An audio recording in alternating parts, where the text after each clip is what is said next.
hadiah besar bagi anak yang berbakti kepada bapaknya.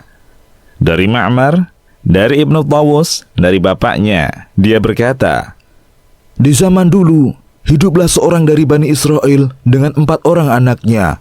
Suatu ketika, dia jatuh sakit. Salah seorang dari mereka berkata kepada saudaranya, kalian mau merawat ayah, padahal kalian tidak akan mendapatkan warisan dari ayah. Saya saja yang merawatnya. Biarlah saya tidak mendapatkan warisan. Maka si anak tersebut merawat ayahnya hingga meninggal, lalu menguburnya. Benar, dia tidak mendapatkan warisan sedikit pun. Suatu ketika, dia bermimpi didatangi seorang miskin, namun berlagak sombong. Orang miskin tadi berkata, datanglah ke tempat Anu, lalu galilah. Niscaya kamu akan menemukan 100 dinar uang. Setelah itu ambillah. Dalam mimpinya, si anak tadi bertanya, uang tersebut berbarokah atau tidak? Orang tadi menjawab, tidak. Keesokan paginya, si anak tadi menceritakan kejadian tersebut kepada istrinya. Istrinya berkata, pergi, ambil saja uang itu. Uang itu akan berbarokah kalau sebagian kau belikan pakaian untukku, dan sebagaimana kita gunakan untuk belanja hidup kita. Dia enggan mengambilnya dan menjawab perkataan istrinya, saya tidak mau mengambilnya, sesuatu yang tidak berbarokah. Tatkala malam tiba, dia tidur dan bermimpi yang sama. Berkatalah si miskin tadi dalam mimpi tersebut, datanglah ke tempat Anu dan ambillah 10 dinar. Dalam mimpi si anak tadi bertanya, uang tersebut berbarokah atau tidak? Orang tadi menjawab, tidak. Keesokan paginya, si anak tadi menceritakan kejadian tersebut pada istrinya. Istrinya menyampaikan perkataan sebagaimana disampingkan pada mimpi yang pertama. Namun si anak tadi pun tetap tidak mau mengambilnya. Kemudian pada malam yang ketiga, dia bermimpi yang sama. Berkatalah si miskin tadi dalam mimpinya tersebut, datanglah ke tempat Anu dan ambillah 1 dinar. Dalam mimpi si anak tadi bertanya, uang tersebut berbarokah atau tidak?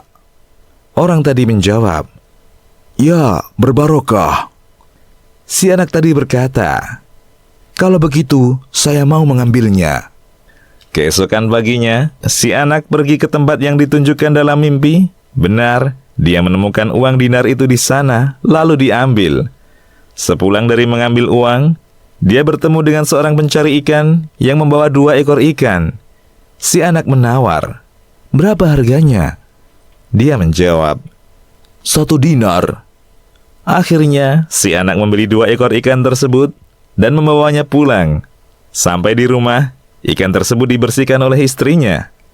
Tatkala si istri membedah perut ikan yang pertama, dia menemukan sebutir intan di dalamnya. Sebutir intan yang tidak ada taranya. Demikian pula dengan ikan yang satunya lagi.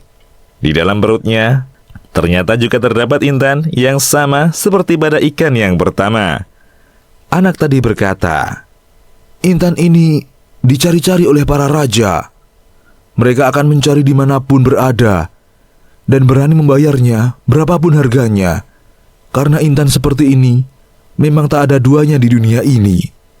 Kabar ditemukannya intan tersebut sampai kepada raja. Raja berkata, tunjukkan intan tersebut kepada saya. Saya akan membelinya. Si anak tadi memenuhi permintaan raja. Dibawanya intan tersebut kepada raja. Tatkala melihat intan tersebut, Allah menjadikan raja terkagum-kagum dengan keindahannya. Raja berkata, berapa harga intan ini? Si anak menjawab, emas tidak boleh kurang dari 30 angkutan kuda. Raja menjawab, saya siap membelinya. Lalu para pengawal raja menyediakan emas sebanyak 30 angkutan kuda untuk membayar intan milik anak tadi. Kemudian raja memandangi intan yang baru saja dibelinya. Dia sangat terkagum-kagum. Raja berkata kepada pengawalnya, intan ini akan lebih indah bila ada sepasang. Mintakan pasangannya. Lalu para pengawalnya mendatangi anak tadi untuk membeli intan yang satunya. Para pengawal berkata kepada anak tadi, apakah kamu mempunyai intan pasangannya? Kalau ada, intan pasangannya nanti akan kami beli sekalian dengan harga yang berlipat-lipat. Anak tadi menjawab, benarkah? Mereka menjawab, benar. Intan yang menjadi pasangannya itu dibawa dan ditunjukkan kepada raja. Tatkala melihat intan pasangannya itu, raja tertarik sekali lalu berkata, saya mau membelinya. Lalu para pengawalnya membeli intan tersebut dengan harga yang sama seperti intan yang satunya. Al-Bidayah wan Nihayah. Demikian, Allahu a'lam.